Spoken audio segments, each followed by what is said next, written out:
Bismillahirrahmanirrahim. Assalamualaikum warahmatullahi wabarakatuh. Selamat pagi adik-adik. Bagaimana kabarnya hari ini? Semoga kita selalu dalam lindungan Allah Subhanahu wa Ta'ala. Pada pertemuan kali ini kita akan membahas tentang teks laporan hasil observasi atau yang sering kita kenal dengan teks LHO. Nah, sebelum kita mempelajari lebih lanjut tentang teks laporan hasil observasi, ada baiknya kita perkenalan terlebih dahulu ya. Pasti adik-adik belum kenal kan siapa nama kakak? Ya, perkenalkan, nama saya Salsabila Sofyana Fikri. Saya dari Prodi Pendidikan Bahasa dan Sastra Indonesia Universitas Muhammadiyah Purwokerto. Oke, di sini kita langsung saja belajar ke teks laporan hasil observasi ya.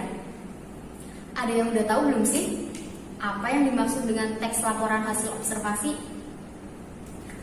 Kalau misalnya kita belajar dari teks laporan hasil observasi itu sendiri, pasti akan ada beberapa pertanyaan yang muncul.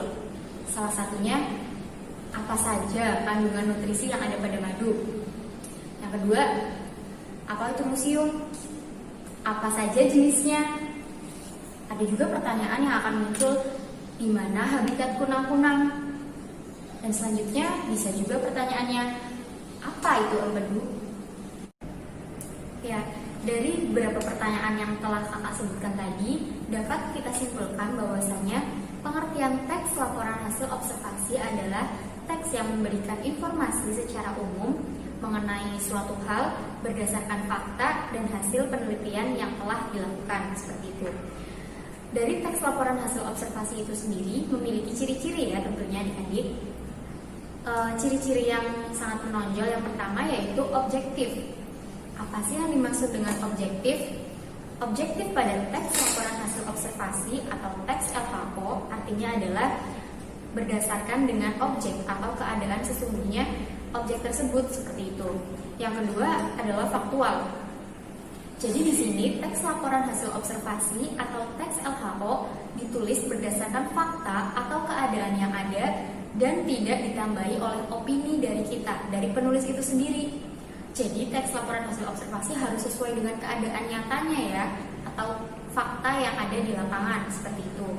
Yang ketiga adalah sistematik. Dalam menulis teks laporan hasil observasi, tentunya ada sistem atau urutan yang harus kita patuhi. Ya, misalnya saja kita membuat teks laporan hasil observasi yang membahas tentang empedu. Kita tidak bisa langsung menjelaskan tentang hal-hal yang sangat krusial, tentang hal-hal yang sangat penting tentang empedu. Tapi kita harus menjelaskannya berdasarkan hal yang umum dulu, seperti itu.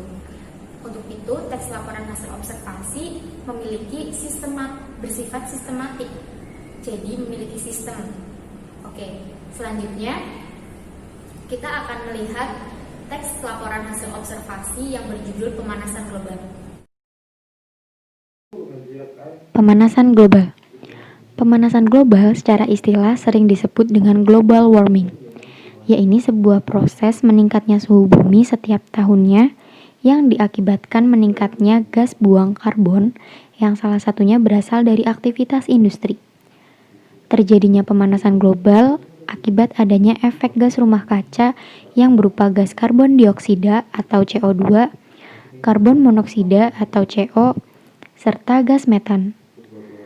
Gas-gas tersebut yang menimbulkan greenhouse effect atau dalam bahasa Indonesianya efek gas rumah kaca pada atmosfer bumi sehingga sinar UV tertahan dari dalam atmosfer.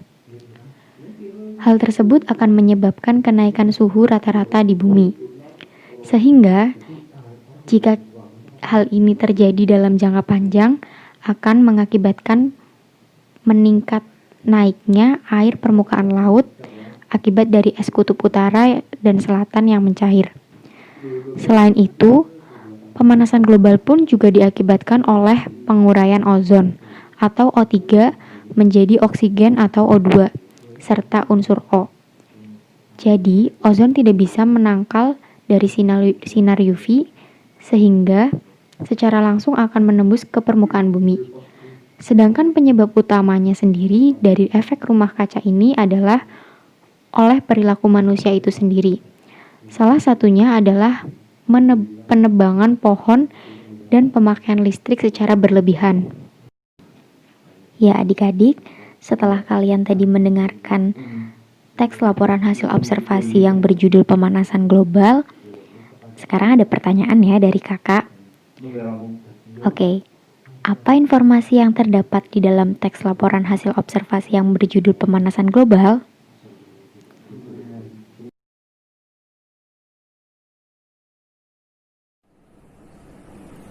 Baik adik-adik, setelah kita mempelajari tentang teks laporan hasil observasi atau teks LHO, kita akan lebih mengerti ya tentunya tentang apa sih yang tadi disebut dengan teks laporan hasil observasi atau LHO. Jadi kita tidak asal membuatnya. Tadi kan sudah disebutkan ya bahwasanya teks laporan hasil observasi itu bersistem atau sistematik. Setelah pembelajaran pada hari ini juga, kita dapat mengetahui tentang identifikasi dari teks laporan hasil observasi itu sendiri. Nah, kiranya cukup sekian pertemuan pada pagi hari ini. Terima kasih atas perhatiannya. Wassalamualaikum warahmatullahi wabarakatuh.